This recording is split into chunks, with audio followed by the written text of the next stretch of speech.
Chapter 1. The Ledger and the Hill. The train wheezed to a stop just outside the station in East Fenridge. Fog pressed against the windows like a waiting crowd. Elsie Barrow stepped onto the platform with a worn leather bag and a quiet sigh. The damp air clung to her skin, and her ears rang faintly, always did in silence. The museum had sent her the job 2 weeks ago. Restore and catalog a crumbling burial ledger from Barrow Cemetery. Quiet work, far from London. She'd said yes without much thought. She liked things that didn't speak. A small, middle-aged woman waited by an old black car. "Elsie Barrow?" she asked. "Yes, Mira." Mira Clem nodded and offered her a stiff handshake. "Welcome to Fenridge. Let's get you inside. It's colder than it looks." The drive was short. Town seemed half asleep. Brick houses with slanted roofs, shuttered windows, a silent petrol pump with no prices on display. Above it all rose the Barrow, a long green hill wrapped in gray mist, with twisted stones scattered like bones on its back. "That's the Barrow," Mira said, following her gaze. "Burial stopped there in '74, but some folks still go up to visit. Superstition, mostly." Elsie nodded, not really listening. Her ears rang again, high and sharp. The museum was a converted chapel, long and narrow with high windows that filtered in pale light. The air smelled of wood polish and mildew. Mira led her inside and up a narrow staircase to a small loft office. "This is the ledger," she said, placing an old leather-bound book on the desk. "And this is something odd we found with it." She opened a drawer and pulled out a brass ear trumpet, the kind used by the deaf a century ago.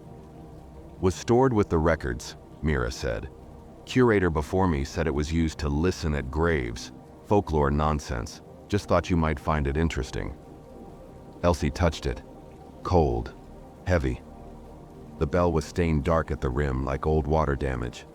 That night, in the small room Mira had prepared for her above the museum, Elsie couldn't sleep.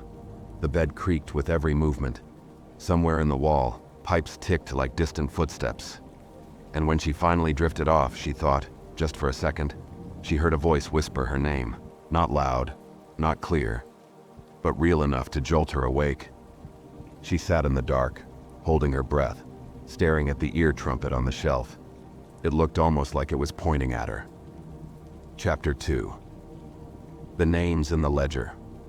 Starting by morning, the fog hadn't lifted. It clung to the windows like mold. Elsie sat at the museum desk with the burial ledger open in front of her, gloves on, magnifying glass nearby. The ink had faded in places, but the names were still mostly readable. Dates from the 1800s to the mid-1900s. Some names crossed out, others underlined in red. "Strange system," she muttered. She copied the first few pages into her notebook. Most entries followed a pattern: name, date of death, burial location, and a strange final column marked only with a single letter, either L, C, or B.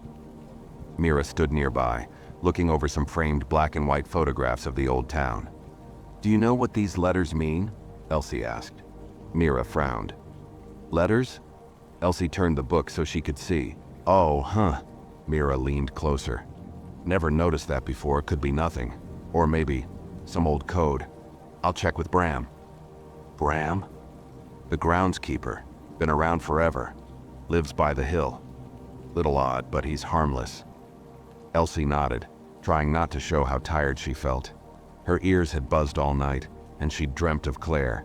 Not the real Claire, but a twisted version, silent and wet, standing by a grave, pointing to something Elsie couldn't see. That afternoon, she walked the path toward Barrow. The cemetery sat on its peak, weathered stones rising through the grass. Some were so eroded they looked blank, others leaned dangerously like they were listening. Bram was kneeling by one of them, scraping moss off the base. He stood when he saw her, tall, stooped, with leathery skin and a slow, careful blink. "You're the book fixer," he said, wiping his hands. "I'm Elsie. Ledger's cursed, you know," he said, almost cheerfully. She chuckled politely. "How so?" Bram pointed to the hill. "Those letters you saw? Not code. Categories. L is for listener, C is for closed, and B is for buried proper." Elsie frowned. "Listener?" He nodded. "Some folk, when they're close to death, hear something in the ground. They speak of voices, call into them.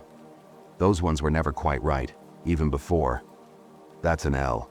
If the voice stops, they get a C. If they never stop, they vanish. Or go mad. That's just local myth, right? Bram looked past her, toward the trees. Depends who you ask. But if you start hearing things, Miss Marrow, don't go back up here. That Barrow keeps what it wants. Elsie forced a smile and turned to leave. As she walked down the slope, a sudden gust of wind blew across the grass. It made the long, narrow hill groan like a sleeping animal.